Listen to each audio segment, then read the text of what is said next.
ایمان یقین کے اندر بدل جائے، پختگی کے اندر بدل جائے، اب اس کو پھر عقیدہ بولیں گے۔ اگر مجھے پتا ہے کہ لو جی اویس رضا صاحب ہیں، جمشید صاحب، فاروق صاحب، مدر صاحب، سمیر صاحب، کوئی بھی ہیں، عبدالعلیم صاحب، کوئی بھی ہیں، ٹھیک ہے، تو وہ جو ہے نا وہ اس وقت بالکل ہو ہی نہیں سکتا کہ وہ کوئی اور کام کریں، تو اب یہ میرا عقیدہ بن گیا ہے، ٹھیک۔ تو آج ہم جو ہے نا وہ یہ عقیدے کی بات کرنے لگے ہیں۔ عقیدہ کا مطلب ہے کہ دل کے اندر گرا لگا لینا، کسی چیز کو پختہ کر لینا۔ اب جس چیز کو ہم نے اپنے دل کے اندر پختہ کرنا ہے، اب اس چیز کے حوالے سے ہمیں ہر قسم کی آگہی ہونی ضروری ہے۔ صرف ایمان لانا کافی نہیں ہوگا جو میں آج بیان کرنے جا رہا ہوں، اس کو آپ نے عقیدہ بنانا ہوگا، اس کی پکی گانٹھ اپنے دل کے اندر آپ نے لگانا ہوگی، پھر یہ عقیدہ بنے گا۔ اب وہ کیا ہے؟ توحید باری تعالیٰ کے حوالے سے، معرفت باری تعالیٰ کے حوالے سے آج میں آپ لوگوں کے سامنے نا کچھ بیان کرنے جا رہا ہوں۔ عزیز ساتھیو، اللہ تعالیٰ کے حوالے سے، باری تعالیٰ کے حوالے سے جتنے بھی عقائد ہیں یا عقائد کی جتنی بھی فروعات ہیں، جتنی کہ اس کے نیچے شاخیں ہیں، ان میں سے جو سب سے پہلی چیز ہمارے اوپر واجب ہوتی ہے نا، وہ ہے اللہ کی معرفت۔ اللہ کی معرفت ہمارے اوپر جو ہے نا وہ لازم ہوتی ہے، ہمارے اوپر واجب ہوتی ہے۔ وما خلقت الجن والانس الا لیعبدون۔ اب اس کی تفسیر کے اندر مفسرین کرام نے کہا ہے کہ لیعبدون سے مطلب ہے لیعرفون، تاکہ اللہ کا عرفان حاصل کر سکیں، اللہ کو پہچان سکیں، اللہ کو جان سکیں۔ تو جو سب سے پہلی چیز ہمارے اوپر لازم ہوتی ہے نا، سب سے پہلی چیز جو ہمارے اوپر لازم ہوتی ہے وہ یہ ہے کہ اللہ رب العالمین کی معرفت کیا ہے، اللہ کی پہچان کیا ہے، یہ ہمارے اوپر لازم ہے، واجب ہے یہ بات۔ اور ایک اور بات بتا دوں، معرفت، اللہ کی معرفت جو ہے نا یہ 4 اقسام کی ہوتی ہے۔ اللہ کی معرفت کی 4 قسمیں ہوتی ہیں۔ کون کون سی ہیں؟ ان میں سے سب سے پہلی قسم جو ہے نا وہ ہے معرفت حقیقیہ۔ معرفت حقیقیہ اس بات کو بولتے ہیں کہ اللہ کی جو اصل معرفت ہے، جو حقیقی معرفت ہے، وہ ہمیں ہو جائے۔ جو معرفت حقیقی ہے یہ صرف اور صرف اللہ کے حوالے سے معرفت حقیقی صرف اللہ ہی کو حاصل ہے۔ اللہ کی جو حقیقی معرفت ہے یہ اللہ ہی جانتا ہے، اللہ کے علاوہ اور کوئی نہیں جانتا۔ اللہ کی حقیقی معرفت صرف خدا ہی جانتا ہے۔ دوسری ہوتی ہے معرفت عیانیہ۔ معرفت عیانیہ یہ ہوتی ہے کہ دیکھ کر پہچاننا، کہ ان آنکھوں کے ساتھ ہم دیکھیں اور دیکھ کے اس کی معرفت حاصل کریں، اللہ کی پہچان حاصل کریں، اس کو معرفت عیانیہ بولتے ہیں۔ اب یہ معرفت ہمیں کیسے ملے گی؟ اب یہ معرفت ہمیں جو ہے نا وہ بروز محشر ملے گی۔ اب یہ معرفت ہمیں جنت الفردوس کے اندر ملے گی۔ اس دنیا کے اندر یہ معرفت کسی کو نصیب نہیں ہوئی سوائے میرے اور آپ کے پیارے آقا محمد مصطفیٰ صلی اللہ تعالی علیہ وآلہ وسلم۔ آپ کے کسی بھی نبی کو، کسی بھی ولی کو یہ مقام حاصل نہیں ہوا۔ یہ صرف اور صرف واقعہ معراج کے موقع کے اوپر رسول جانا صلی اللہ تعالی علیہ وسلم آپ کو معرفت عیانیہ کا جو ہے نا وہ یہ ایک تحفہ جو ہے نا وہ نصیب ہوا ہے۔ معرفت حقیقی صرف رب ہی رب کے بارے میں جان سکتا ہے۔ معرفت عیانیہ اس وقت اگر کسی کو حاصل ہے اس وقت تک، تو وہ صرف اور صرف مصطفیٰ جان رحمت صلی اللہ تعالی وسلم ان کو حاصل ہے۔ ایک ہوتی ہے معرفت کشفیہ۔ کشف کہتے ہیں پردے ہٹ جانے کو۔ ہمارے درمیان اور ہمارے مالک حقیقی کے درمیان کچھ پردے ہیں، پردے حائل ہیں۔ اب وہ پردے جو ہے نا وہ ہٹتے ہیں، کس طرح ہٹتے ہیں؟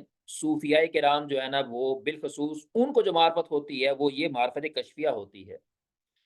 مختلف قسم کے طریقے ہیں، مختلف قسم کے طرق ہیں۔ جب وہ طریق بندہ حاصل کرتا چلا جاتا ہے، جب وہ بندہ آگے بڑھتا چلا جاتا ہے، پردے پردے منکشف ہوتے چلے جاتے ہیں، پھٹتے چلے جاتے ہیں، بندہ رب کا قرب حاصل کرتا چلا جاتا ہے، تو رب کے قریب ہونے کے ساتھ بھی اس کو معرفت حاصل ہوتی ہے۔ اب اس معرفت کی کیفیت کیا ہے؟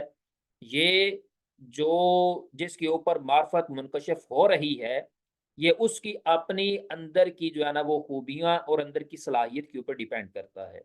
کسی کو معرفت تھوڑی ہوتی ہے، کسی کو زیادہ ہوتی ہے، کسی کو اس سے زیادہ ہوتی ہے۔ اور یہ معرفت کشفیہ بھی سب سے زیادہ مصطفیٰ جان رحمت صلی اللہ تعالی علیہ وآلہ وسلم آپ کو حاصل ہوئی تھی۔ اچھا، یہاں پر میں ایک اور بات کہنا چاہتا ہوں۔ حضرت موسیٰ علیہ السلام رب کی بارگاہ میں عرض کرنا ہوتے ہیں کہ رب ارینی، یا اللہ مجھے اپنا آپ دکھا، میں تجھے دیکھنا چاہتا ہوں۔ رب نے فرمایا لن ترانی، موسیٰ تو مجھے نہیں دیکھ سکتا۔ اللہ نے یہ نہیں کہا کہ موسیٰ مجھے دیکھا نہیں جا سکتا۔ اللہ رب العالمین ارشاد فرماتا ہے موسیٰ تو مجھے نہیں دیکھ سکتا کہ تیرا میں خالق ہوں، میں نے تجھے بنایا ہوا ہے۔ یہ جو میں نے تیری آنکھیں بنائی ہیں نا، ان آنکھوں کے اندر اتنی طاقت نہیں کہ وہ میرا دیدار کر سکیں، ان آنکھوں کے اندر اتنی طاقت نہیں کہ وہ مجھے دیکھ سکیں۔ اچھا، اب انہی آنکھوں کے ساتھ حضرت موسیٰ علیہ السلام کے بارے میں کہا گیا لن ترانی، تو نہیں دیکھ سکتا، لیکن انہی آنکھوں کے ساتھ مصطفیٰ جان رحمت صلی اللہ تعالی علیہ وسلم آپ نے جو ہے نا وہ رب العالمین کا دیدار بھی کیا ہوا ہے۔ اب یہ کیسے ممکن ہے؟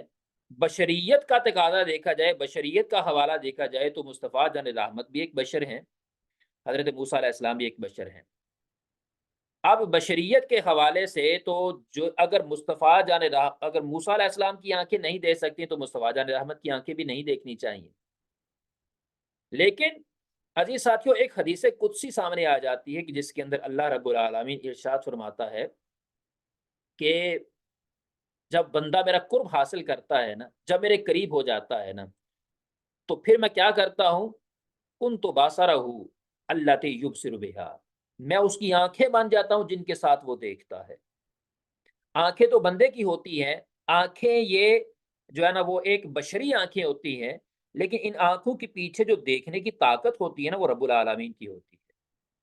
تو اب یہاں پر جب حضرت محمد مصطفیٰ صلی اللہ تعالی وسلم نے انہوں نے رب العالمین کا دیدار کیا ہے، تو اس دیدار کے حوالے سے علماء کرام کہتے ہیں کہ کن تو باسا رہو اللہ یبصر بہا کے تحت آنکھیں تو مصطفیٰ جان رحمت کی تھیں، لیکن ان آنکھوں کے پیچھے دیکھنے کی طاقت رب العالمین کی تھی۔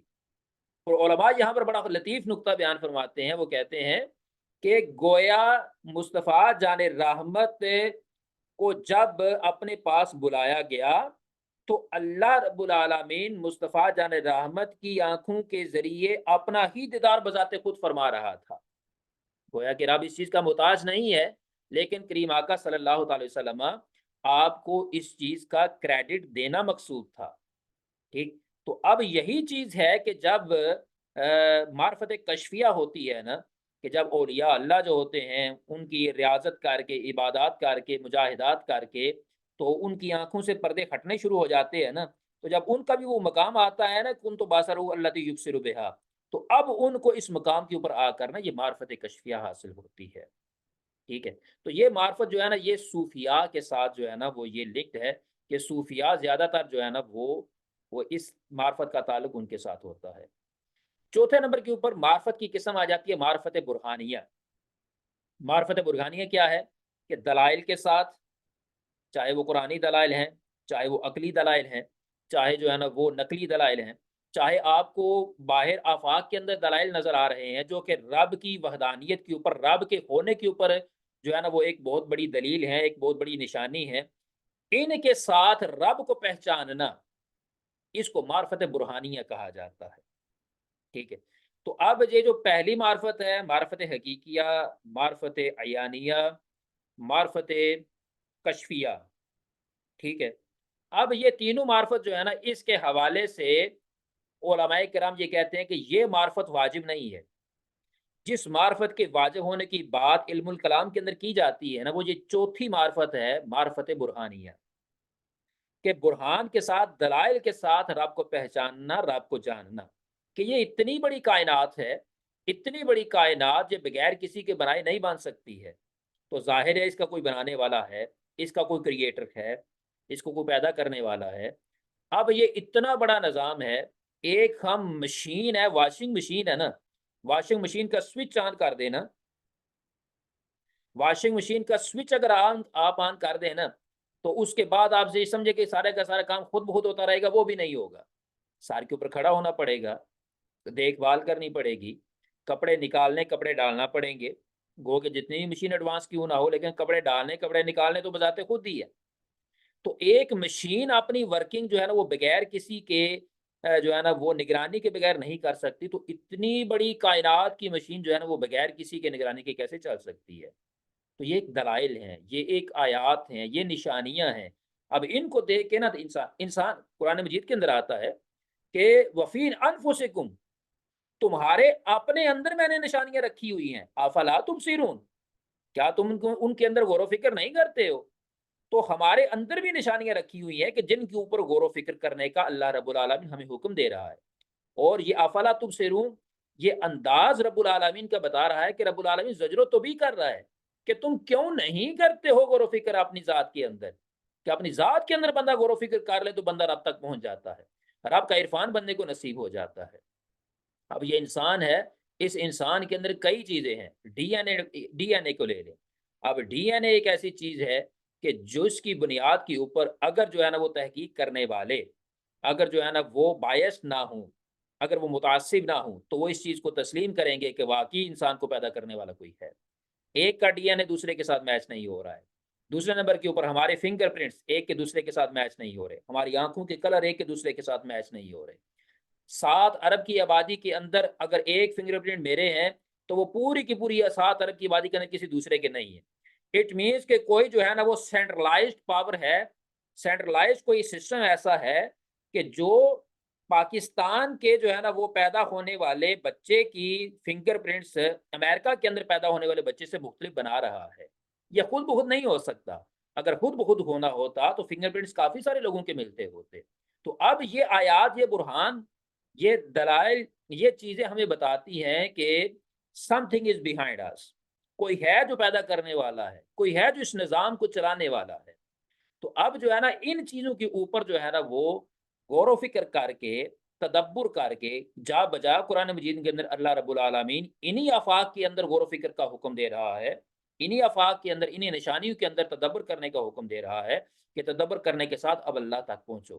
اور حضرت امام اعظم ابو حنیفہ آپ کا فتویٰ ہے، آپ کہتے ہیں یہ رب کا بڑی کرم نوازی ہے کہ اللہ نے ہمارے تدبر اور ہمارے غور و فکر کے لیے اللہ نے انبیاء کو مبعوث فرما دیا۔ اگر انبیاء اللہ مبعوث نہ فرماتا تو یہ جو معرفت برہانیہ ہے یہ پھر بھی ہمارے اوپر لازم تھی کہ آفاقی چیزوں کو دیکھ کے، دیکھ بھال کر کے، ان کو اچھے انداز کے جج کر کے اللہ تک معرفت حاصل کی جائے۔ تو یہ معرفت برہانیہ چوتھی جو ہے نا یہ واجب ہے سب کے اوپر کہ سارے کے سارے اسی معرفت برہانیہ کو جو ہے نا وہ لے کے آگے چلیں۔ اچھا، اب اسے آگے چلتے ہیں کہ اللہ کی جب ہم نے معرفت حاصل کرنی ہے اور اللہ کے حوالے سے ہمارے عقائد کیا ہونے چاہیے، اللہ کے حوالے سے ہمارے جو ہے نا وہ نظریات کیا ہونے چاہیے، اللہ کے حوالے سے ہمارا ایمان کیا ہونا چاہیے۔ تو اب اس کے اندر نا کچھ ٹرمینالوجیز ایسی ہیں کہ جو میں آپ کو بتاؤں گا، اور ذات کے ساتھ بھی تعلق رکھتی ہیں، ذات باری تعالیٰ کے ساتھ بھی تعلق رکھتی ہیں، صفات باری تعالیٰ کے ساتھ بھی تعلق رکھتی ہیں، شیونات باری تعالیٰ کے ساتھ بھی وہ تعلق رکھتی ہیں۔ تو ان چیزوں کا جاننا نا آپ کے لیے از حد ضروری ہے، کیونکہ یہ کسی عام کی بات نہیں ہو رہی، یہ ہمارے اس تعلق والے کی بات ہو رہی ہے کہ جس نے ہماری روح کو پیدا کیا تو ہمارا تعلق قائم ہوا، اور اب یہ قائم ہونے والا تعلق کبھی بھی نہیں ٹوٹے گا، چاہے قبر کے اندر ہوں، چاہے دنیا کے اندر ہوں، چاہے حشر کے اندر ہوں، چاہے جنت کے اندر چلے جائیں، اب یہ تعلق ہمارا جو ہے نا وہ کبھی نہیں ٹوٹے گا۔ تو جس کے ساتھ ہمارا تعلق ازلی ہے اور ابدی رہے گا، اب اس کے بارے میں باتیں کرنے لگا ہوں کہ وہ ہے کیا، اس کی معرفت ہے کیا۔ تو قرآن و سنت سے جو ہمارے اکابرین ہیں، علماء کرام ہیں، انہوں نے اللہ رب العالمین کی معرفت کے حوالے سے نا کچھ چیزیں جو ہے نا وہ قلم بند کی ہوئی ہیں، ٹھیک؟ تو ان کا جاننا، ان کے اوپر ایمان لانا، یہ ہم سب کے اوپر واجب ہے، اس کو واجب قرار دیا گیا ہوا ہے کہ ان کے اوپر ایمان لانا، اللہ تعالیٰ کی ان جو ہے نا وہ جو ٹرمینالوجی میں بیان کرنے لگا ہوں، ان کے اوپر ایمان لانا ہم میں سے ہر ایک کے اوپر لازم ہے، ہر ایک کے اوپر واجب ہے۔ ان میں سے جو سب سے پہلی چیز آتی ہے نا وہ ہے رب کا واجب الوجود ہونا، واجب الوجود، کہ رب کا وجود ایسا ہے کہ جس کا ہونا واجب ہے، اگر وہ وجود نہ ہو تو یہ کائنات چل کیسے رہی ہے ہمیں سمجھ ہی نہ آئے۔ اب واجب الوجود ہے نا وہ عقلاً بھی ہمارے لیے ضروری ہے، شرعاً بھی ضروری ہے، اور بذات ہی بھی ضروری ہے۔ اب عقلاً کیا ہے کہ عقل اس چیز کا تسلیم کرتی ہے کہ جی کسی چیز کا ہونا ضروری ہے جو سارے کے سارے نظام قدرت کو چلا رہا ہے۔ اب یہ چاند ہے یا سورج ہے، اپنے وقت پہ چڑھتے ہیں، اپنے وقت پہ غروب ہوتے ہیں، یہ ہمیں سارا بذات خود پتہ چلتا ہے۔ یہ ایک سیکوینس چل رہا ہے، کائنات کا سیکوینس چل رہا ہے، سیارے گردش کر رہے ہیں۔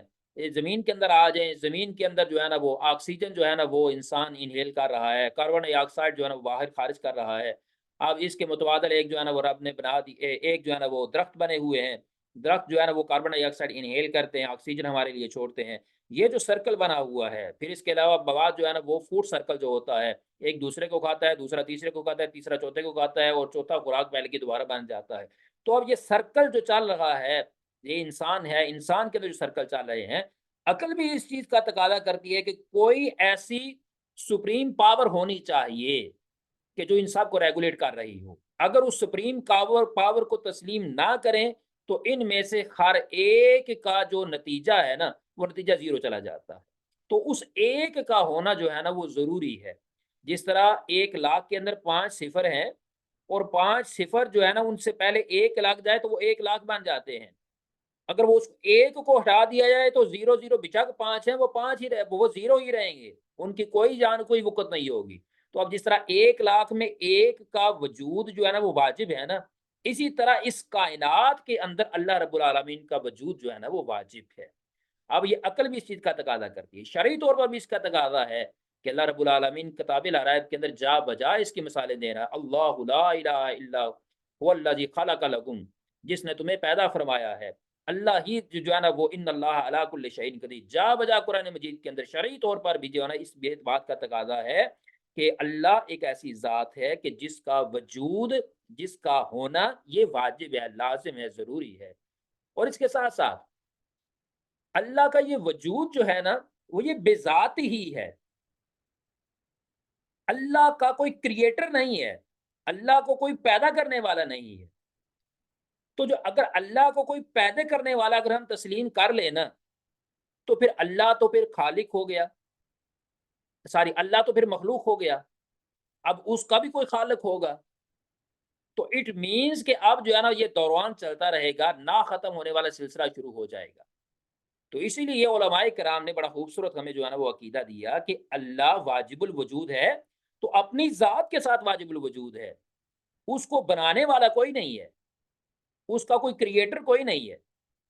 جس کا کوئی کریٹر ہو وہ مخلوق بن جاتا ہے، اور مخلوق کو ہم خدا نہیں کہہ سکتے، مخلوق کو ہم اللہ نہیں کہہ سکتے۔ یہ بات جو ہے نا یہ ذہن کے اندر رکھ لیجئے، اللہ اگر واجب الوجود ہے تو اپنی ذات کے ساتھ واجب الوجود ہے، وہ کسی کا محتاج نہیں ہے۔ کچھ لوگوں کا عقیدہ ہے کہ ثم استوى علی العرش، اللہ رب العالمین عرش کے اوپر استوا فرما دیا، تو ہم کہتے ہیں جیسا اس کی شان کے لائق ہے، قرآن مجید کی آیت مبارکہ جیسا اس کی شان کے لائق ہے۔ اب یہ کہنا کہ اللہ ٹھہرنے کے لیے عرش کا محتاج ہو گیا، یہ بات بالکل ٹھیک نہیں ہے، یہ بالکل غلط عقیدہ ہے۔ تو اللہ جو ہے نا وہ جیسا بھی ہے وہ اپنی شان کے لائق ہے، وہ کسی کا بھی محتاج نہیں ہے، اس کو کسی کی ضرورت نہیں ہے مدد کی، اس کو کسی کی جو ہے نا وہ سہارے کی ضرورت نہیں ہے۔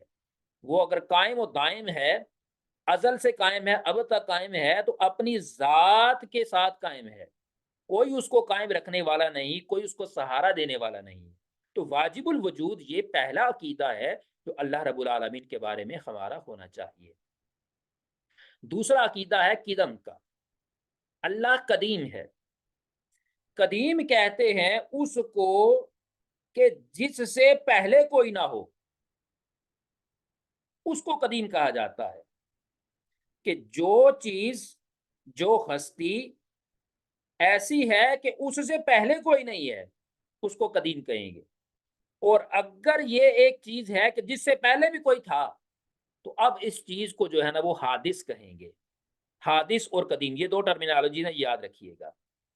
حادث کیا ہے کہ اس سے پہلے بھی کوئی تھا، میں ہوں، میرے سے پہلے بھی انسان تھے، وہ جو میرے سے پہلے انسان ہیں ان سے پہلے بھی انسان تھے، ان سے پہلے بھی انسان تھے، ان سے پہلے حضرت آدم علیہ السلام تھے، حضرت آدم علیہ السلام سے بھی پہلے تھے، پہلے جبریل امین تھے، جبریل امین سے بھی پہلے کوئی تھا، ٹھیک ہے، کرتے کرتے کرتے کرتے کرتے آ جائیں گے اللہ رب العالمین تک۔ تو اللہ رب العالمین سے نیچے جتنے بھی ہیں نا ان سب سے پہلے کوئی نہ کوئی تھا، تو اس لیے وہ سارے کے سارے حادث ہوئے۔ اب آ جائیں اللہ رب العالمین، کہ اللہ رب العالمین سے پہلے بھی کوئی تھا، جواب ہے نو، نہیں تھا۔ تو اب جو ہے نا جس کے پہلے کوئی نہ ہو اس کو قدیم کہا جاتا ہے۔ تو اللہ کے بارے میں مسلمانوں کا بالخصوص، ٹھیک ہے، عقیدہ یہ ہے کہ اللہ رب العالمین کی ذات قدیم ہے، ایسی ذات ہے کہ اس سے پہلے کوئی بھی نہیں تھا، اس کے بعد سارے ہیں جو اس نے پیدا فرمائے ہوئے ہیں، لیکن اس سے پہلے کوئی نہیں تھا، اس کو قدیم کہا جاتا ہے۔ اور اس کے ساتھ ساتھ اللہ رب العالمین کی ایک اور صفت ہم بتاتے ہیں، وہ ہے بقا۔ بقا یہ ہے کہ اللہ رب العالمین ایک طرح قدیم ہے، اور دوسری اس کی جو ہے نا وہ صفت یہ ہے کہ وہ باقی رہنے والا ہے، اس کی کوئی انتہا نہیں ہے، کوئی اینڈنگ پوائنٹ نہیں ہے، وہ لامتناہی ہے۔ جس طرح وہ اس کی ابتدا بھی جو ہے نا وہ لامتناہی ہے، اس طرح اس کی انتہا بھی لامتناہی ہے۔ سارے کے سارے حوادث، سارے کے سارے حادث جتنے بھی ہیں وہ ختم ہو جائیں گے، لیکن وہ ختم نہیں ہوگا۔ یہ اللہ کے بارے میں ہمارا دوسرا عقیدہ ہے کہ اللہ ازل سے ہے، ابد تک رہے گا، اللہ کا کوئی اینڈنگ پوائنٹ نہیں ہے۔ تو یہ اللہ کے بارے میں ہمارا تیسرا عقیدہ ہے۔ چوتھا عقیدہ کیا ہے؟ کہ اللہ ایک ہے۔ لو کان فیہما آلہۃ الا اللہ لفسدتا، اسی کو توحید بولتے ہیں۔ اللہ خود ارشاد فرماتا ہے کہ میں ایک ہی ہوں، تنہا ہوں، میرے ساتھ کوئی دوسرا نہیں ہے۔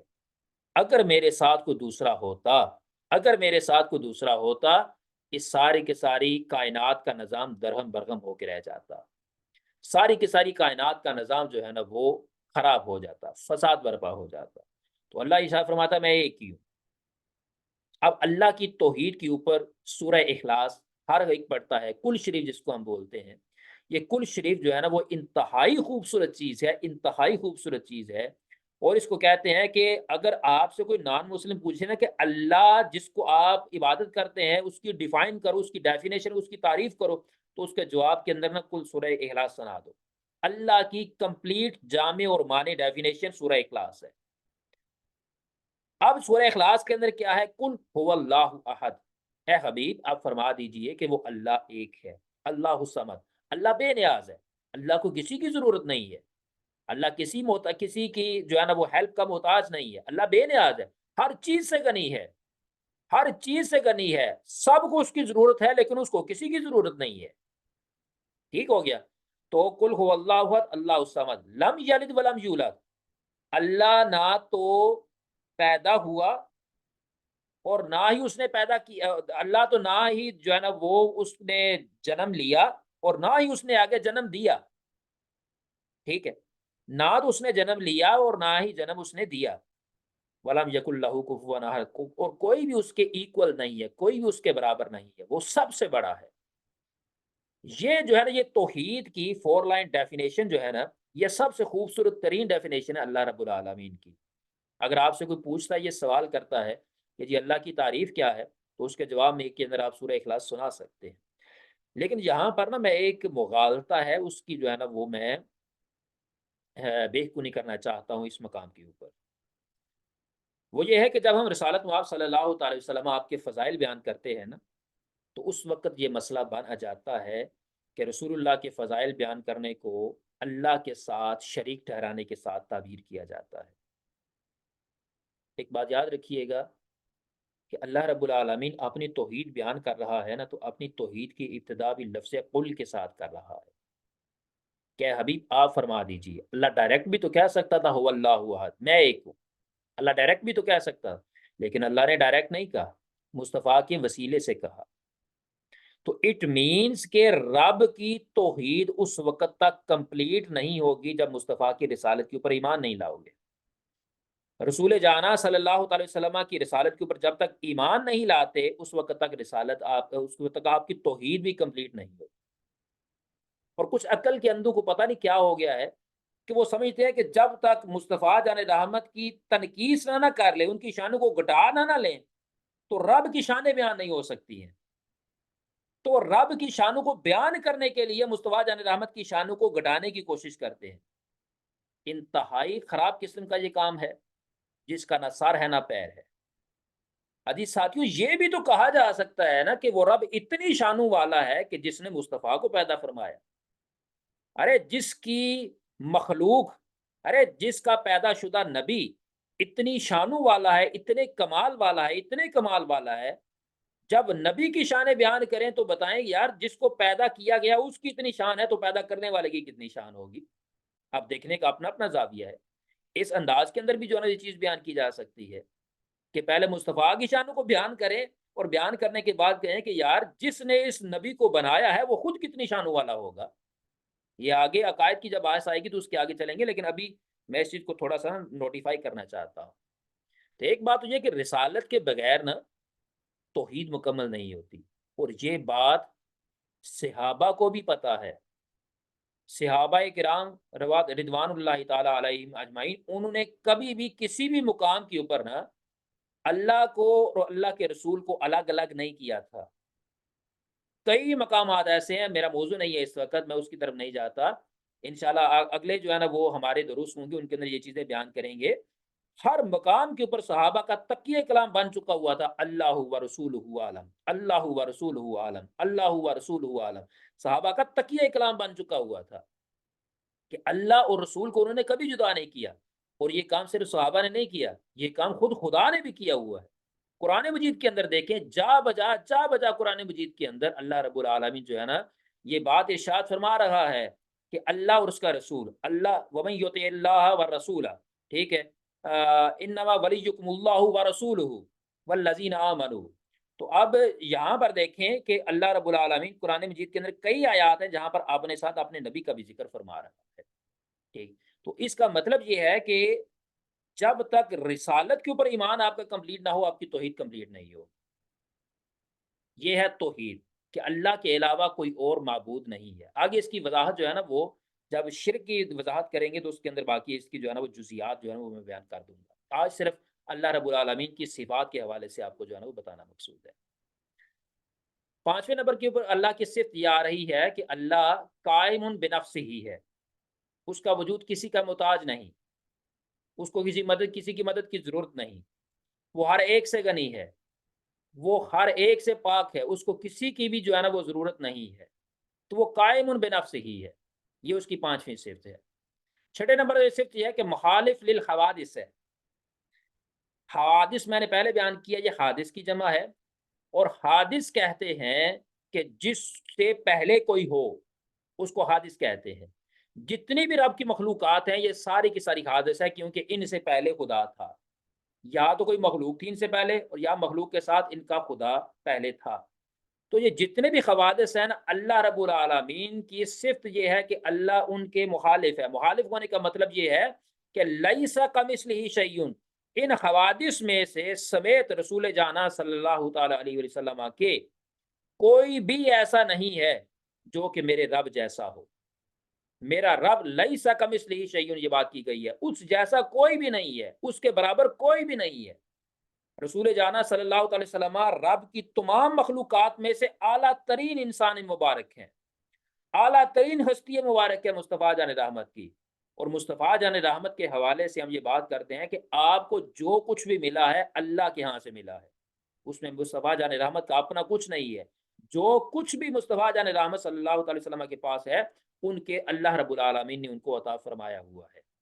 تو اب اس چیز کو بھی جو ہے نا وہ اپنے ذہن کے اندر رکھنا ضروری ہے، ٹھیک ہے، کہ اللہ کے کوئی بھی ہمسر نہیں ہے، اللہ کی کوئی بھی برابر نہیں۔ ولم یکن لہ کفوا احد، سورہ اخلاص کے اندر بھی یہ چیز بیان کی گئی ہے کہ کوئی بھی اس کے ایکول نہیں ہے، نہ تو بت اس کے ایکول ہیں، نہ ہی اولیاء اس کے ایکول ہیں، نہ ہی انبیاء اس کے ایکول ہیں، ایون کہ رسول جانا صلی اللہ تعالی وسلم بھی اللہ کے ایکول نہیں ہے۔ اس چیز کو جو ہے وہ اپنے ذہن کے اندر رکھنے کی ضرورت ہے۔ اچھا، اس سے آگے حیات، اللہ رب العالمین زندہ ہے، هو الحی القیوم، اللہ رب العالمین جو ہے نا وہ حی ہے، قیوم ہے، زندہ ہے، ہمیشہ سے زندہ ہے، ہمیشہ زندہ رہے گا۔ اللہ کو موت نہیں آئے گی، سارا جہان مار جائے گا، اللہ کو موت نہیں آئے گی۔ سارا جہان غرق ہو جائے گا، اللہ استغفر اللہ، اللہ کو جو ہے نا وہ یہ غرق وغیرہ یہ چیزیں نہیں ہوگی۔ سارا جہان جو ہے نا وہ تباہ و برباد ہو جائے گا، اللہ پھر بھی قیوم، اللہ پھر بھی قائم رہے گا۔ تو اب اس کے اندر کیا ہے کہ اللہ رب العالمین کی صفت حیات جو ہے نا یہ پائی جا رہی ہے۔ ہمارا عقیدہ ہے یہ رکھنا کہ اللہ ہمیشہ سے زندہ ہے اور ہمیشہ رہے گا۔ قدرت، اللہ ہر چیز کے اوپر قادر ہے، ہر چیز کے اوپر اللہ رب العالمین جو ہے نا وہ قادر ہے، کچھ بھی کرنے کے اوپر قادر ہے۔ اب یہ عقیدہ ہے ہمارا، یہ عقیدہ رکھنا بھی واجب ہے، لیکن اس عقیدے کے ساتھ نا ایک مسئلہ بن گیا ہے۔ وہ مسئلہ یہ ہے کہ اب اس عقیدے سے آگے چل کے نا جو متاخرین ہیں انہوں نے یہ بات سمجھنا شروع کر دی ہے کہ اللہ جھوٹ بولنے کے اوپر بھی قادر ہے، اللہ گناہ کرنے کے اوپر بھی قادر ہے، الیاذ باللہ، انہوں نے یہ بات کرنا شروع کر دی ہے۔ لیکن ایک علامہ بیضاوی گزرے ہیں، انہوں نے بڑی خوبصورت اس علی کل شیء قدیر کی تفسیر کی ہے۔ وہ کہتے ہیں علی کل شیء کا مطلب یہ نہیں ہے کہ اللہ ہر چیز کے اوپر قادر ہے، علی کل شیء قدیر کا مطلب ہے علی کل ما یشاء قدیر، کہ اللہ ہر اس چیز کے اوپر قادر ہے جو اس کی چاہت ہوتی ہے، اللہ اس کے اوپر قادر ہے۔ لہذا کوئی اس قدرت کو اس چیز کی طرف نہ لے کے جائے کہ اللہ جو ہے نا وہ جھوٹ بولنے کے اوپر بھی قادر ہے، اللہ گناہ کرنے کے اوپر بھی قادر ہے، الیاذ باللہ، اللہ رب العالمین ہمیں معاف فرمائے، تو سب کو ہدایت نصیب فرمائے۔ تو اللہ کی قدرت کو بیان کرنے کے لیے یہ جھوٹ، یہ گناہ کی طرف نسبت کرنا کہ اللہ کا محتاج نہیں ہے۔ اللہ کی قدرتوں کو بیان کرنے کے لیے کئی مثالیں اور بھی موجود ہیں جو کہ ہم بیان کر سکتے ہیں۔ تو یہ اپنا اپنا انداز بیان ہوتا ہے کہ کوئی جو ہے نا وہ اس کے حصے اللہ کی قدرت بیان کرنے کے لیے مصطفیٰ جان رحمت صلی اللہ تعالی وسلم کی ذات و برکت آ جاتی ہے کہ اللہ اس چیز کی قادر رکھتا ہے کہ مصطفیٰ جان رحمت کو اس نے پیدا فرمایا۔ اتنا خوبصورت انسان، اتنا کمال والے انسان، اتنا با اخلاق انسان، جس نے انسانیت کو انسانیت سکھائی، انسانوں کو انسانیت سکھائی، اتنا خوبصورت ترین انسان، سب سے افضل ترین انسان، یہ اللہ قادر ہے اس چیز کا کہ اس نے پیدا فرمایا ہے۔ تو اب اس چیز کو اس طرح بھی بیان کیا جا سکتا ہے، لیکن جب چشمہ جو ہے نا وہ دوسرا لگا ہوا ہو نا تو پھر بندہ جو ہے نا وہ اس دوسرے طرف بیٹھ جاتا ہے۔ لیکن یہ حقیقت میں جو ہمارا قدرت کا یہ ہمارا رکھنا ضروری ہے کہ اللہ رب العالمین قادر ہے۔ آگے اللہ کی صفت آتی ہے صفت سماعت، کہ اللہ سنتا ہے، وہ سمیع البصیر، اللہ سنتا ہے، سننے کی صفت بیان ہوئی ہے۔ اب کس چیز کو سنتا ہے؟ اللہ جو آواز ظاہر ہو اس کو بھی سنتا ہے، میں بول رہا ہوں اللہ اس کو بھی سنتا ہے، اور اگر میں نہیں بول رہا، میرے دل کے اندر ایک بات چل رہی ہے، میرے دماغ کے اندر ایک بات چل رہی ہے، اللہ اس کو بھی سنتا ہے۔ حدیث پاک کے اندر آتا ہے، میرے آقا دو عالم صلی اللہ علیہ وسلم ارشاد فرماتے ہیں میرے اوپر نہ تو تمہارے رکوع پوشیدہ ہے نہ ہی خشوع پوشیدہ ہے، یعنی کہ آقا دو عالم نماز پڑھا رہے ہیں، امامت کروا رہے ہیں، صحابہ پیچھے ہیں، آقا ارشاد فرماتے ہیں کہ نہ تو تمہاری ظاہری حالت مجھ سے پوشیدہ ہے اور نہ ہی باطنی حالت مجھ سے پوشیدہ ہے۔ تو جب رسول جانا سے باطنی حالت پوشیدہ نہیں ہے تو اللہ سے پوشیدہ کیسے ہوگی؟ تو اللہ رب العالمین سمیع ہے، سننے والا ہے۔ ایک بندہ بول کے بات کرتا ہے اللہ اس کو بھی سنتا ہے، ایک بندہ دل کے اندر اللہ سے بات کرتا ہے اللہ اس کو بھی سنتا ہے، اور اللہ بصیر بھی ہے۔ اگلی صفت ہے اللہ کی، اللہ کی بصیر بھی ہے۔ بصیر کا مطلب یہ ہے کہ اللہ دیکھنے والا ہے۔ تو اب اللہ کا یہ دیکھنا جو ہے نا، یہ اس سے مراد یہ ہے کہ چاہے تو کوئی چیز چھپی ہوئی ہے، کوئی چھوٹی سے چھوٹی چیز ہے، اللہ اس کو بھی دیکھتا ہے، کوئی بڑی سے بڑی چیز ہے تو اللہ اس کو بھی دیکھتا ہے۔ اللہ کی نظر قدرت سے کوئی بھی چیز پوشیدہ نہیں ہے، اللہ کی سماعت قدرت سے کوئی بھی چیز مخفی نہیں ہے۔ اللہ ہر چھپی سے چھپی چیز کو بھی سن لیتا ہے اور ہر چھوٹی سے چھوٹی چیز کو بھی دیکھ لیتا ہے۔ ٹھیک ہے، تو یہ سمیع اور بصیر، سماعت اور بصارت، یہ دونوں اللہ کی صفات ہیں جو کہ بیان ہو رہی ہے۔ آگے آتا ہے اللہ کا کلام، اللہ اکبر، باری تعالیٰ کلام فرماتا ہے۔ ایک بات یاد رکھیے گا کہ ایک ہوتا ہے کلام لفظی، ایک ہوتا ہے کلام نفسی۔ میں آپ سے بات کر رہا ہوں تو یہ کلام ہے، لیکن یہ کلام لفظی ہے، الفاظ کے ساتھ۔ الفاظ کہتے ہیں جو چیز ہم منہ سے باہر پھینکتے ہیں، الفاظ کے ساتھ ہم بات کر رہے ہوتے ہیں۔ لیکن یہ جو میں لفظ منہ سے ادا کر رہا ہوں نا، یہ لفظ کسی نہ کسی چیز کے آئینے دار ہیں جو میرے دل کے اندر ہے، میرے دماغ کے اندر ہے۔ ایک پکچر ہے میرے دماغ کے اندر، میں نے جو درس آپ کو پڑھا رہا ہوں اس سبق کی ایک پکچر ہے جو میرے دماغ کے اندر ہے، میرے دل کے اندر ہے۔ اب اس چیز کو ریپریزنٹ کر رہے ہیں میرے یہ ورڈز، میرے یہ الفاظ۔ تو یہ جو کلام لفظی ہے اس کے پیچھے ایک کلام نفسی بھی ہوتا ہے، کہ جب میری ہونٹ بند ہوتے ہیں، ہونٹ ہل نہیں رہے ہوتے، تو اس وقت بھی میرے اندر گفتگو چل رہی ہوتی ہے۔ میرے مائنڈ کے اندر نا بڑی جنگیں چل رہی ہوتی ہیں، یہ کر لینا چاہیے، یہ کر لینا چاہیے، اس کو کلام نفسی بولتے ہیں۔ کلام نفسی الفاظ کا محتاج نہیں ہوتا، کسی زبان کا محتاج نہیں ہوتا، ٹھیک؟ تو اللہ کا جو کلام ہے نا، اللہ کا کلام، اس کو کلام نفسی کہا گیا ہے۔ اور بعض کہتے ہیں اس کو کلام نفسی بھی نہیں کہنا چاہیے۔ اللہ کا کلام ایسا ہے جس کے اندر نہ تو حروف ہیں نہ ہی آواز ہے، یہ عقیدہ رکھنا چاہیے۔ اللہ کے کلام کے اندر نہ ہی حروف ہے نہ ہی آواز ہے، کیونکہ آواز کہا جائے تو اللہ کے لیے گلے کا ہونا ثابت ہو جائے گا کہ اللہ جسم سے پاک ہے، اور اگر جو ہے نا وہ حروف کہا جائے ادا کیے تو اللہ کے لیے زبان کا ہونا جو ہے نا وہ ثابت ہو جائے گا، اللہ زبان سے پاک ہے۔ تو اس لیے اللہ کا کلام ایسا ہے کہ جس کو نہ تو الفاظ کی ضرورت ہے نہ ہی حروف کی ضرورت ہے۔ آج کل کے داہریہ یہ اعتراض کرتے ہیں، اچھا جی بتاؤ کہ اللہ نے جب آدم علیہ السلام کو پیدا کیا تھا تو آدم علیہ السلام کو کون سی زبان سکھائی تھی؟ کون سی زبان سکھائی تھی؟ تو یہ بات کی جاتی ہے۔ تو بھائی جان، ہمارا تو یہ مقدمہ ہی نہیں ہے کہ اللہ رب العالمین جو ہے نا الفاظ کے ساتھ کلام فرماتا ہے۔ ہمارا مقدمہ یہ ہے کہ اللہ کے کلام کے اندر نہ ہی حروف ہیں، اللہ کے کلام کے اندر نہ ہی الفاظ ہیں، اللہ کے کلام کی نہ ہی آواز ہے۔ اب یہ اللہ کیسے کلام فرماتا ہے؟ جیسے اس کی شان کے لائق ہے۔ یہ ایک جملہ جو ہے نا وہ آپ نے یاد رکھنا ہے۔ اللہ کلام کیسے فرماتا ہے؟ جیسے اس کی شان کے لائق ہے۔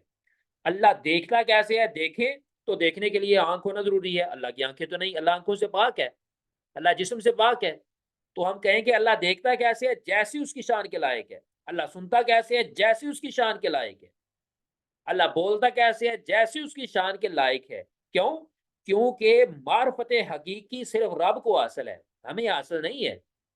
ہم صرف یہی کہہ سکتے ہیں کہ جیسی اس کی شان کے لائق ہے ویسے ہم ان چیزوں کو مان رہے ہیں، ویسے ہی ہم ان چیزوں کو ایکسپٹ کر رہے ہیں۔ تو یہ معرفت حقیقی صرف رب کو حاصل ہے۔ ہم صرف یہ کہہ سکتے ہیں کہ اللہ کلام فرماتا ہے، اس کے کلام کے اندر نہ حروف ہوتے ہیں نہ ہی الفاظ ہوتے ہیں نہ ہی اس کی آواز ہوتی ہے۔ ٹھیک ہو گیا؟ آگے جی ارادت و مشیت۔ اللہ رب العالمین کا ارادہ فرمانا اور اللہ رب العالمین کا کسی چیز کو چاہنا، ارادت و مشیت اس کو کہا جاتا ہے کہ اللہ چیز کا ارادہ بھی فرماتا ہے، یرید اللہ بکم اليسر ولا یرید بکم العسر، ٹھیک ہے؟ اللہ چیز کا ارادہ بھی فرماتا ہے، اور اس کے ساتھ ساتھ جو ہے نا وہ اللہ تعالیٰ جو ہے نا وہ مشیت چاہتا بھی ہے کسی چیز کو، ٹھیک ہے؟ علی کل شیء قدیر، ٹھیک، علی کل ما یشاء قدیر، جس طرح اس کی تفسیر ہوئی ہے کہ اللہ جو چاہتا ہے، تو چاہنا بھی اللہ کی ایک صفت ہے، تو ارادہ کرنا بھی اللہ کی ایک صفت ہے، ٹھیک ہے؟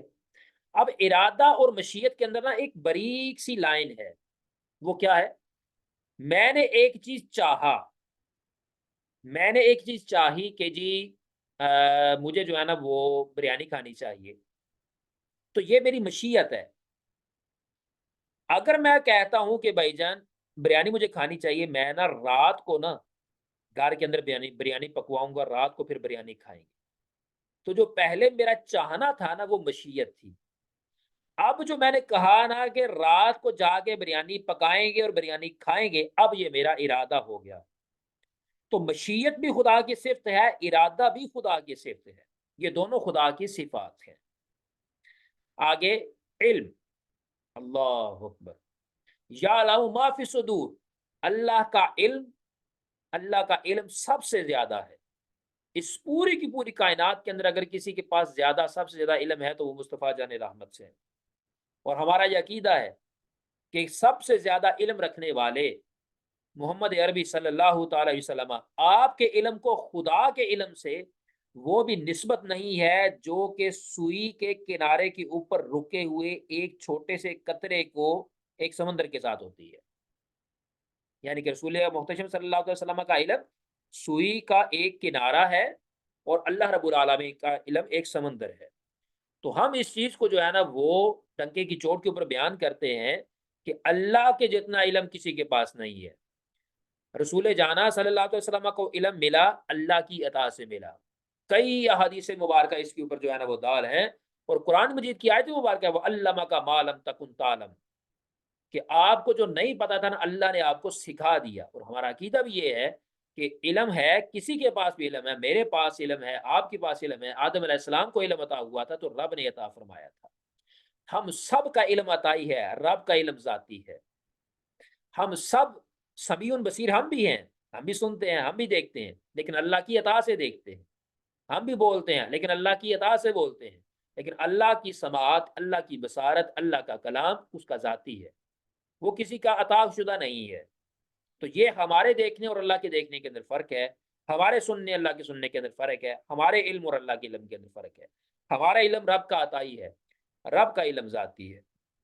آگے آتا ہے جی فعل، اللہ رب العالمین کے افعال، رزق دینا اللہ کا فعل ہے، زندہ کرنا وہ یحیی و یمیت اللہ کا فعل ہے، تو عز من تشاء و تذل من تشاء، عزت دینا ذلت دینا اللہ کے افعال ہیں۔ تو اللہ کے افعال کئی قرآن مجید کے اندر جو ہے نا وہ بیان ہو چکے ہوئے ہیں۔ آگے آتا ہے قضاء و قدر، قضاء اور قدر، یہ تھوڑا سا جو ہے نا وہ توجہ کے ساتھ دھیان کے ساتھ سننے والی بات ہے۔ قضاء اور قدر کیا چیز ہوتی ہے؟ اکثر لوگ جو ہے نا وہ قضاء اور قدر کو ایک ہی چیز لے لیتے ہیں، لیکن ایسا نہیں ہے۔ قضاء اور چیز ہے، قدر اور چیز ہے۔ قضاء اور قدر کے اندر فرق ہے۔ امام راغب اصفہانی المفردات کتاب کے اندر لکھتے ہیں کہ قضاء کا لغوی معنی ہے فیصلہ کرنا، ایک فیصلہ کر دیا اس کا نام قضاء ہے۔ اور یہی لکھتے ہیں کہ قدر یا تقدیر کا مطلب ہے کہ اندازہ کرنا، طے کرنا، مقرر کرنا۔ اب اسی جو ہے نا وہ تعریف کے تحت امام راغب اصفہانی لکھتے ہیں کہ قضاء سے مراد یہ ہوگی کہ ایسے فیصلے جو اللہ رب العالمین نے فرما دیے ہوئے ہیں، ایسے فیصلے جو اللہ نے فرما دیے ہیں کہ کارآن قدرت ایسے چلے گا، یہ کام ہوگا، یہ کام اس کے اندر ہوگا، سورج ایسے چڑھے گا، جو ہے نا وہ چاند ایسے چلے گا، زمین ایسے بنے گی، پانی جو ہے نا وہ اوپر سے نیچے جائے گا، جتنے بھی قوانین قدرت ہیں وہ سارے کے سارے قضاء کے اندر آتے ہیں۔ ٹھیک ہے، اس کو قضاء بولتے ہیں۔ اور ایک ہوتا ہے تقدیر یا قدر۔ تقدیر یا قدر کیا ہے کہ اللہ نے اندازہ مقرر کر فرما دیا ہے کہ یہ جو میرے بندے ہیں نا، اپنے علم سے، اپنے علم جو ہے نا وہ لازوال سے اللہ رب العالمین نے یہ ارادہ، یہ اندازہ کر لیا ہے کہ اب یہ جو میرا بندہ ہے نا یہ فلاں کام کرے گا، فلاں کام کرے گا، فلاں کام کرے گا، فلاں کام کرے گا۔ اب بندے کا کام کرنا تقدیر کے مطابق نہیں ہے، بلکہ اللہ نے تقدیر جو لکھی ہوئی ہے نا لوح محفوظ کے اوپر، وہ بندے کے کاموں کے مطابق لکھی ہوئی ہے کہ میرے بندے یہ کام کریں گے، یہ کام کریں گے، یہ کام کریں گے۔ تو جو کریں گے نا، تو ایز اے انفارمیشن اللہ نے اس کو لوح محفوظ کے اندر لکھ دیا ہوا ہے۔ اب پہلے نمبر پر تو قضاء اور قدر کو سمجھنے کی ضرورت ہے۔ قدر کیا ہے، تقدیر کیا ہے کہ بندے نے جو کچھ کرنا ہے نا، وہ اللہ نے فارسیک آف انفارمیشن جو ہے نا وہ لوح محفوظ کے اوپر لکھ دیا ہے کہ اب میرے بندے یہ کام کریں گے۔ اللہ کو پہلے سے ہی پتا ہے، کریں گے بندے، اللہ کے اختیار کے ساتھ کریں گے۔ ٹھیک ہے، لیکن جو بندے کام کریں گے اللہ نے اس کو جو ہے نا وہ تقدیر کے طور پر لوح محفوظ کے اوپر لکھ دیا۔ قضاء کیا ہے، جو اللہ کے فیصلے ہیں، جو اللہ نے بندوں کے ساتھ کرنا ہے، اس کو قضاء بولتے ہیں۔ قضاء اور قدر کے اندر جو ہے نا یہ فرق ہے۔ اب تھوڑا سا آگے بڑھتے ہیں۔ قدر جو ہے نا، قدر تقدیر جس کو ہم بولتے ہیں، اس کی جو ہے نا وہ چار قسمیں ہیں۔ ایک ایسی تقدیر ہے جو کہ علم الہی کے اندر ہوتی ہے۔ اب یہ تقدیر تبدیل نہیں ہوتی، یہ سیم ٹو سیم رہے گی۔ اللہ کے علم کے اندر ہے ایک بندے نے کیسے ابتدا کرنی ہے، کیسے اس نے گناہ کرنے ہیں، کیسے اس نے مجھ سے توبہ کرنی ہے، کیسے میں نے اس کو معاف کروا دینا ہے، کیسے اس کو میں نے جنت کے اندر داخل کرنا ہے۔ یہ اس کی تقدیر تبدیل ہو رہی ہے، لیکن علم الہی کے اندر تبدیل نہیں ہو رہی۔ اللہ کو پہلے سے ساری چیزوں کا پتہ ہے۔ ایک تقدیر ہوتی ہے علم الہی کے اندر، اور جو علم الہی کے اندر تقدیر ہوتی ہے وہ تبدیل نہیں ہوتی ہے، وہ سیم ٹو سیم رہتی ہے۔ دوسری تقدیر ہے جو کہ لوح محفوظ کے اوپر لکھی ہوئی ہوتی ہے۔ اب لوح محفوظ کے اوپر لکھی ہوئی تقدیر جو ہے نا یہ تبدیل ہو جاتی ہے۔ لوح محفوظ کے اوپر لکھی گئی تقدیر یہ تبدیل ہو جاتی ہے۔ اس کے حوالے سے میں آپ کو بتاتا ہوں کہ شاہ احمد رضا بریلوی، تاجدار بریلی، ان سے کسی نے یہ سوال کیا کہ جی یہ تقدیر تبدیل کیسے ہو جاتی ہے، یہ جو ہے نا وہ آپ نے لکھا ہے تقدیر تبدیل ہو جاتی ہے، کیسے ہو جاتی ہے؟ تو آپ کے سامنے نا ایک گھڑی لگی ہوئی تھی، آپ نے بولا گھڑی کے اوپر ٹائم کیا ہو رہا ہے؟ 5 بجے ہوں گے۔ اس نے بولا 5 بجے، آپ نے بولا گھڑی ادھر لاؤ۔ آپ نے اس کی سوئیوں کو گھمایا اور وہ 5 سے فوری طور پر 1 منٹ کے اندر 12 بج گئے۔ آپ کہتے ہیں آپ کیا ٹائم ہوا ہے؟ کہتے ہیں 12۔ کہتے ہیں یہ 5 سے 12 کیسے ہوئے؟ کہتے ہیں جناب آپ نے کیا ہے۔ کہتے ہیں اگر میرے کرنے سے، ایک انسان کے کرنے سے، جو کہ انسان بالکل جو ہے نا وہ ایک رب کے جو ہے نا وہ دستے قدرت کے اندر جو ہے نا وہ ایک محتاج ہے، ایک محتاج انسان کے کرنے سے وقت 5 سے 12 ہو سکتا ہے، تو ایک رب جو کہ علا کل شیء قدیر ہے، اس کے کرنے سے تقدیر تبدیل کیوں نہیں ہو سکتی؟ ٹھیک ہے، تو یہ جو تقدیر لوہے محفوظ کے اوپر لکھی ہوئی ہے نا، کہ جس کے اندر لکھا ہے کہ یہ بندہ یہ کرے گا، یہ کرے گا، یہ کرے گا، یہ کرے گا، اب یہ لکھی کیوں ہوئی ہے یہ میں ابھی آپ کو نہیں بتاؤں گا، یہ تھوڑا تصوف کی طرف بات چلی جاتی ہے۔ لکھی تقدیر کیوں ہوئی ہے اس کی بھی ایک ریزن ہے، لیکن اللہ نے لوح محفوظ کے اوپر جو تقدیر لکھی ہے وہ تقدیر تبدیل ہو سکتی ہے، دعاؤں سے تقدیر تبدیل ہو سکتی ہے، ٹھیک ہے، اس کے علاوہ اللہ کے ذکر کی محفلوں کے اندر بیٹھنے سے وہ تقدیر تبدیل ہو سکتی ہے۔ ایک تیسری تقدیر بھی ہے، وہ جب بچہ ماں کے پیٹ کے اندر ہوتا ہے نا، تو اس وقت فرشتہ آتا ہے، آ کے لکھ دیتا ہے اس بندے کا رزق کیا ہوگا، اس نے مرنا کب ہے، اس نے کتنا زندہ رہنا ہے، ٹھیک ہے، اس نے جنت کے اندر جانا ہے یا دوزخ کے اندر جانا ہے، وہ فرشتہ ماں کے پیٹ کے اندر یہ چیز لکھ دیتا ہے، اور یہ چیز بھی تبدیل ہو جاتی ہے، اس کی تبدیلی بھی ممکن ہے۔ اور چوتھے نمبر کے اوپر وہ تقدیر ہے کہ مقدر امور کو ان کے اوقات تک پہنچانا، مقدر امور ہے کہ اس بندے نے جو ہے نا وہ رات 7:30 بجے مر جانا ہے، ٹھیک ہے، اب اس بندے کو 7:30 بجے تک زندہ رکھنا ہے تو کیسے رکھنا ہے، اب یہ بھی ایک تقدیر ہے، اب یہ بھی تقدیر بھی تبدیل ہو سکتی ہے۔ کہنے کا مطلب یہ ہے کہ جو پہلی تقدیر کی قسم ہے نا، جو علم الہی ہے وہ تبدیل نہیں ہوتی، باقی تینوں کی تینوں تبدیل ہو جاتی ہے۔ تقدیر جو ہوتی ہے یہ انفارمیٹو ہوتی ہے، تقدیر جو ہوتی ہے یہ معلوماتی ہوتی ہے، یہ معلومات فراہم کرتی ہے کہ بندے نے کیا کرنا ہے، یہ کیا نہیں کرنا۔ تو جو پہلی تقدیر رب کے علم کے اندر ہوتی ہے وہ تبدیل نہیں ہوتی، کیونکہ رب کو پہلے سے ہی پتا ہوتا ہے کہ اس بندے نے کب مجھ سے توبہ کرنی ہے، کب میں نے اس کی لوہے محفوظ والی تقدیر کو تبدیل کرنا ہے، یہ بھی رب کے علم کے اندر پہلے سے ہے، ٹھیک ہے۔ اب آ جاتے ہیں قضاء کی طرف۔ قضاء کی دو قسمیں ہوتی ہیں، ایک ہوتی ہے قضاء مبرم، ایک ہوتی ہے قضاء معلق۔ قضاء مبرم، قضاء ہوتا ہے فیصلہ، جو اللہ نے فیصلہ کر دیا ہے کہ اس بندے کو میں نے جو ہے نا وہ اتنے بجے اتنے دن، اس دن کو جو ہے نا وہ میں نے اس کی ڈیتھ کر دینی ہے، یا کیا ہے کہ اس بندے کے لیے جو ہے نا وہ میں نے یہ کام اس طرح کر دیا ہوا ہے۔ تو جو قضائے مبرم ہے وہ ٹال نہیں سکتی، وہ اٹال ہوتی ہے، وہ تبدیل نہیں ہوتی ہے قضائے مبرم۔ اللہ نے اگر کہہ دیا ہے کہ ابو جہل کلمہ نہیں پڑھے گا تو میرے آقا کے ہاتھوں میں کنکریوں کو کلمہ پڑھتے دیکھ کے بھی وہ کلمہ نہیں پڑھے گا، ٹھیک ہے، تو اس کو قضائے مبرم بولتے ہیں۔ اللہ کے جو فیصلے اٹل ہیں نا، کہ اس چاند نے نکلنا ہے، اس سورج نے نکلنا ہے، اس انداز میں نکلنا ہے، دن آنا ہے، رات آنی ہے، سردی آنی ہے، گرمی آنی ہے، یہ فیصلے اٹل ہیں اللہ کے، یہ فیصلے تبدیل نہیں ہونے والے۔ ایک ہوتی ہے قضائے معلق، کہ رب کے ایسے فیصلے جو کہ تبدیل بھی ہو سکتے ہیں، مثال کے طور پر جو ہے نا وہ کسی کے بارے میں رزق کا رب نے فیصلہ کیا ہے کہ اس بندے کو میں نے اتنا رزق دینا ہے، تو اب رزق جتنا دینا تھا بندے کی جو ہے نا وہ مختلف وجوہات ہیں، ان کی بنیاد کے اوپر رب رزق کے اندر اضافہ فرما دیتا ہے، ٹھیک۔ اب ایک بندہ ہے جس کے بارے میں یہ رب نے فیصلہ کر دیا کہ اس کو دوزخ کے اندر ڈالنا ہے، لیکن وہ بندہ بعد میں توبہ کرتا ہے، اس کا کوئی کام اللہ کو پسند آ جاتا ہے، اللہ اس کو اٹھا کے جنت کے اندر ڈال دیتا ہے، ٹھیک۔ تو اب یہ جو قضاء ہے، قضاء ایک مبرم ہوتی ہے، ایک معلق ہوتی ہے، معلق تبدیل ہو سکتی ہے، مبرم جو ہے نا وہ تبدیل نہیں ہو سکتی۔ اب بتقاضائے اسلام ہمارے اوپر لازم ہے کہ ہم جو ہے نا وہ اللہ کی قضاء کے اوپر بھی ایمان لائیں، اللہ کی قدر کے اوپر بھی ایمان لائیں۔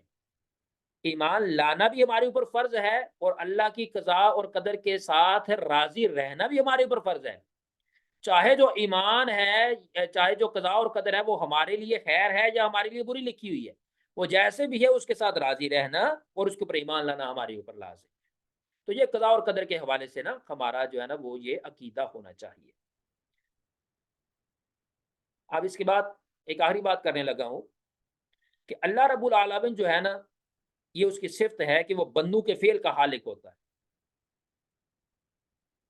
غور سے یہ نقطہ سننے والا ہے، اللہ تعالیٰ جو ہے نا وہ بندوں کے فعل کا خالق ہے۔ اب اس چیز کو نا کچھ لوگوں نے مس انٹرپریٹ کر دیا، وہ کہتے ہیں کہ اگر بندہ گناہ کرتا ہے تو کیا اس گناہ کا خالق بھی اللہ ہے؟ سمجھنے کی غلطی لگ گئی۔ اگر ایک بندہ جو ہے نا وہ چوری کرتا ہے تو کیا چوری کرنے کا خالق بھی اللہ ہے؟ ایسی بات نہیں ہے. تھوڑی سی اس کو سمجھنے کے لیے نا میں آپ کو ایک مثال بیان فرماتا ہوں. حضرت امام اعظم ابو حنیفہ، ان کے پاس ایک انسان آتا ہے. جب انہوں نے یہ عقیدہ بیان کیا ہے نا کہ انسانوں کے اعمال کا خالق بھی خدا ہوتا ہے، تو اب اس نے یہ اعتراض کیا کہ پھر جو جتنے برے اعمال ہیں کیا ان کا خالق بھی خدا ہے؟ آج بھی کئی لوگوں کو اس چیز کی سمجھ نہیں آ رہی ہے. بات ایسے ہی ہے، ہم بھی یہی چیز بیان کے یہی جملہ بیان کرتے ہیں، وہ بھی یہی جملہ بیان کرتے ہیں، بس سمجھ کی فرق لگ جاتی ہے. وہ چیز میں آج آپ کو ابھی سمجھانا چاہتا ہوں. یہ چیز اگر آپ نے پک کر لی تو کافی سارا علم جو ہے نا وہ آپ کے حوالے ہو جائے گا. اب جو ہے نا وہ بندے کہتے ہیں کہ کیا جو گناہ کر رہے ہیں اس گناہ کا خالق بھی اللہ ہے؟ حضرت ابو حنیفہ یہ سوال ہوا. آپ نے بولا کہ جو سامنے ایک معتزلہ آدمی تھا انسان جو مناظرہ کرنے آیا تھا آپ کے ساتھ، آپ نے اسے بولا کہ پڑھو دال، وہ کہتا ہے دال. آپ نے پڑھا، آپ نے بولا پڑھو سین، کہتا ہے سین. آپ نے بولا کہ کیا یہ جو کام تم نے کیا ہے یہ اپنے فعل سے کیا ہے؟ کہتا ہے یہ اپنے فعل سے کیا ہے. آپ نے بولا اگر اپنے فعل سے کیا ہے نا تو پھر دال کو سین کے مخرج سے ادا کر کے دکھاؤ، سین کو دال کے مخرج سے ادا کر کے دکھاؤ. اب وہ خاموش ہو گیا. اگر کوئی قاری حضرات ہیں تو وہ میری بات کو سمجھ رہے ہیں. مزید آپ کے لیے آسان کرنے کے لیے میں آپ کو سمجھا دیتا ہوں کہ یہ آنکھیں اللہ نے ہمیں دی ہے نا، تو ان آنکھوں کا فعل ہے دیکھنا، تو دیکھنے کی طاقت بھی اللہ نے ہمیں عطا فرمائی ہے.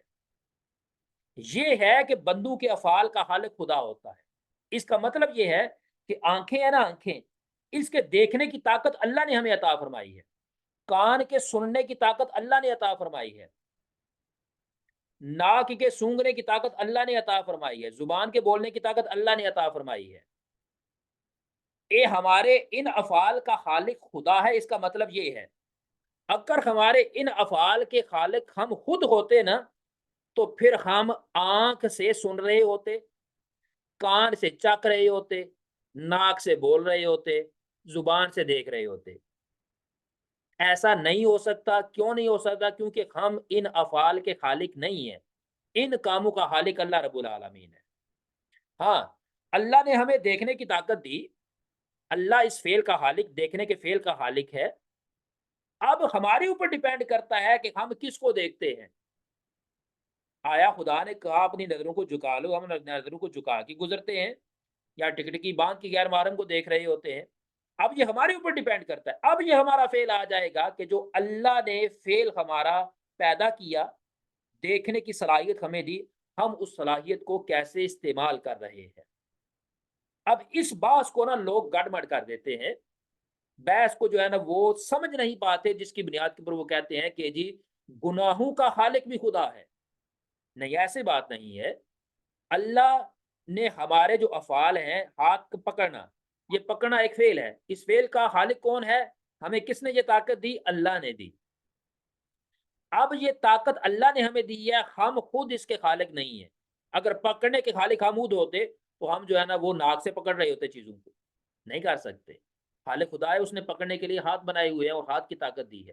ہاں، اب ہمارے اوپر جو ہے نا وہ یہ ایک ٹیسٹیفائی ہے، ایک جو ہے نا وہ ٹیسٹ ہے کہ جو طاقت میں نے تجھے دی ہے اس طاقت کو میرے رولز کے مطابق تم استعمال کرتے ہو یا اپنی منمانی کرتے ہو. اب یہاں پر جو ہے نا وہ لِیَبْلُوَکُمْ أَیُّکُمْ أَحْسَنُ عَمَلًا، اللہ دیکھنا یہ چاہتا ہے کہ تم میں سے کون سا انسان جو ہے نا وہ اچھے اعمال کرنے والا ہے. تو یہ جو میں نے نا کچھ خدا کی صفات جو ہے نا وہ بیان کی ہے کہ یہ صفات اللہ کے بارے میں یہ عقیدہ رکھنا ہمارے اوپر واجب ہے. میں دوبارہ دوہرا دیتا ہوں آپ کے سامنے کہ نمبر 1 کے اوپر آتا ہے اللہ کا واجب الوجود ہونا. نمبر 2 کے اوپر آتا ہے اللہ کا قدیم ہونا، اللہ کا باقی ہونا، اللہ کا ایک ہونا، اللہ کا قائم بنفس ہی ہونا، اللہ کا مخالف للحوادث ہونا، اللہ کی حیات، اللہ کی قدرت، اللہ کی سماعت، اللہ کی بصارت، اللہ کا کلام، اللہ کی ارادت، اللہ کی مشیت، اللہ کا علم، اللہ کا فعل، اللہ کی قضاء اور قدر، اور اسی طرح جو ہے نا وہ افعال عباد کا خالق اللہ رب العالمین. یہ جو ہے نا وہ صفات ہیں اللہ رب العالمین کی، جن کے بارے میں عقیدہ رکھنا یہ ہمارے اوپر جو ہے نا وہ واجب ہے، ہمارے اوپر لازم ہے. اچھا، اب صوفیہ کرام جو ہے نا وہ ان ساری کی ساری صفات کو نا وہ کیٹیگرائز کرتے ہیں. وقت تھوڑا سا زیادہ لے لوں گا آپ کا. کیٹیگرائز کرتے ہیں، وہ کہتے ہیں کچھ صفات ایسی ہیں کہ جن کو وہ صفات فعلیہ کہتے ہیں. صفات فعلیہ کون کون سی جو میں نے ابھی بیان کیا؟ جن کے اندر اللہ رب العالمین کو کام فرماتا ہے، جن کے اندر کسی کام کا کرنا پایا جاتا ہے. مثال کے طور پر ارادہ کرنا، مشیت، اللہ کا فعل. یہ جو چیزیں ہیں نا، یعنی کہ جو اللہ کے لیے جو ہے نا وہ ہم ارادہ کرتے ہیں، جس کے اندر فعل پایا جاتا ہے، کلام ہے. اسی طرح تو یہ جتنی بھی چیزیں ہوں گی نا، یہ ساری کی ساری صفات فعلیہ کے اندر آئیں گی. ایک ہوتی ہے صفات سلبیہ.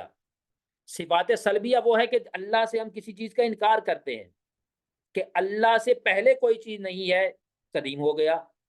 اللہ کی انتہا کوئی نہیں ہے.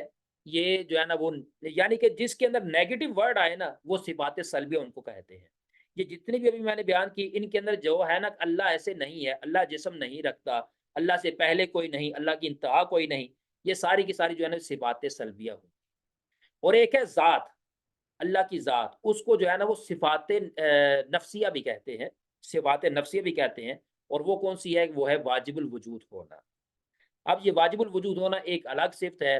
اس کو بعد جو ہے نا وہ صفات ثبوتیہ کے اندر بھی لوگ لے آتے ہیں کہ جن کے اندر کسی چیز کی پازیٹیوٹی بیان ہو، وہ صفات ثبوتیہ ہے. ٹھیک ہے، ایک صفات سلبیہ ہے. اس طرح لوگ بیان کرتے ہیں. اچھا، صفات کے علاوہ نا صوفیہ کرام ایک لفظ استعمال کرتے ہیں، شیونات. شیونات کو بیان کرتے ہیں. تھوڑا سا جو ہے نا وہ آپ کے لیے جو ہے نا وہ مشکل ہو جائے گا، لیکن موضوع سے، ٹاپک سے ریلیٹڈ ہے تو میں آپ کو بیان کرتا چلوں. ایک ہوتا ہے صفات فعلیہ، صفات ثبوتیہ. صفات فعلیہ جس کے اندر کام کرنے کا پایا جائے. صفات ثبوتیہ ہوتا ہے جس کے اندر کسی چیز کی پازیٹیوٹی پائی جائے کہ اللہ یہ ہے. یہ صفات ثبوتیہ ہے. یہ 8 صفات ہیں. صفات سلبیہ یہ 5 صفات ہیں کہ جن کے اندر اللہ سے کسی چیز کی نفی کو جو ہے نا وہ ظاہر کیا جا رہا ہو. اور ایک ہوتا ہے شیونات ذاتیہ. شیونات ذاتیہ کس کو کہتے ہیں؟ ایک بات یاد رکھیے کہ ایک خدا کی ذات ہے، ایک خدا کی صفات ہے. اب اس ذات اور اس صفات کے درمیان کے اندر شیونات آتی ہے. اور اس شیونات کا مقام کیا ہے؟ وجہ باری تعالی، اللہ رب العالمین کے بالکل سامنے ہونا. ٹھیک ہے، آپ تصور کرتے ہیں، تصور کیا کرتے ہیں کہ اللہ رب العالمین میرے سامنے ہے اور میں اللہ کے سامنے ہوں. تو اس صورتحال کے اندر اللہ کی تجلیات جو ہے نا وہ آپ کے اوپر نازل ہوتی ہیں. اب یہ جو تجلیات نازل ہو رہی ہے نا، ان کو شیونات ذاتیہ بولتے ہیں. شیونات ذاتیہ، یہ ٹرمینالوجی آپ کو سمجھ میں آ گئی. صفات کی مختلف جو اقسام ہیں. اب یہ صفات جو ہے نا، یہ میں اس لیے کیٹیگرائز نہیں کر رہا، اسپیسیفک بیان نہیں کر رہا، کیونکہ بعض نے ارادہ کو صفات ثبوتیہ کے اندر شامل کیا ہے، بعض نے صفات فعلیہ کے اندر شامل کیا ہے. تو یہ بار اختلاف لے، میں نے صرف اتنا بتا دیا فعلیہ کس کو بولتے ہیں، صفات ثبوتیہ کس کو بولتے ہیں، اور صفات سلبیہ کس کو بولتے ہیں، اور شیونات ذاتیہ کس کو بولتے ہیں. میں امید کرتا ہوں جتنا بھی آپ کو بیان کیا، اللہ رب العالمین جو ہے نا وہ اس کو قبول فرمائے، اس کے صدقے ہم سب کے گناہوں کو معاف فرمائے، اور جو کچھ بیان کیا اس کو یاد رکھنے کی توفیق عطا فرمائے. بہت شکریہ آپ سب لوگوں کا. اللہ حافظ.